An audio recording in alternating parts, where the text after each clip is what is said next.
زین الدین زیدان بهترین فوتبالیست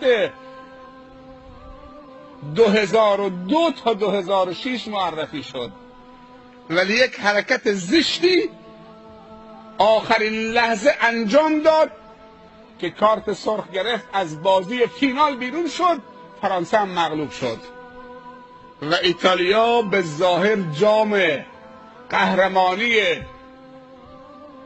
جهان رو دست گرفت و بوسه میزدن و میپرستیدن و تو زمین شادمانی میکردن، شادی میکردن.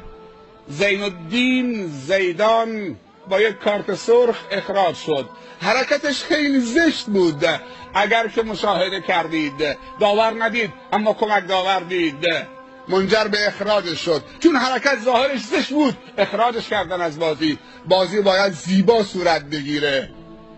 اما در مصاحبه‌ای که با زین الدین زیدان کردن که چرا تو با سر، تو که خیلی با ادب بودی، تو که وقتی گل میزدی دستت به بالا بلند میکردی خدایا، تو که از پول فوتبالی که در میآوردی صرف فقرا میکردی، تو که سبب اسلام چند تا از بازیکنان فرانسه شدید، چطوری بی‌طاقتی کردید؟ با سر زد تو سینه اون بازیکن ایتالیایی. اما مصاحبه‌ای که باش کردن میدونی علتش چه بود؟ که این خونش به جوش آمد. بهش گفته بود که شما مسلمانان تروریستید.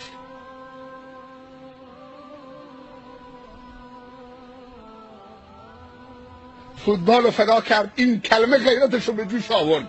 شما میدونید که در آخرین لحظه اینو از بازی فینال جام جهانی بیرون بکنند، اگر در کشور ما بود چی میشد؟ اگر در یک کشور اسلامی بود چه دادگاهی براش تشکیل میدادن؟ یک مملکتی رو چه به هم زده، آبروی یک مملکتی رو بازی کرده، هم قضاوت کرده خیلی کار زشتی کرده. اما امروز زمزمش در دنیا پیچید که اینو به جان و دل خرید، گفته به من توهین کرد، به اسلام من و دین من توهین کرد، به آبروی کل مسلمانا.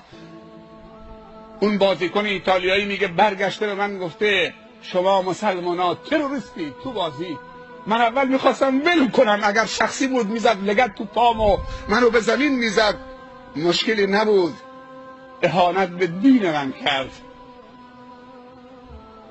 جوانای ما تو یک کشور اسلامی، اون تو قلب اروپا،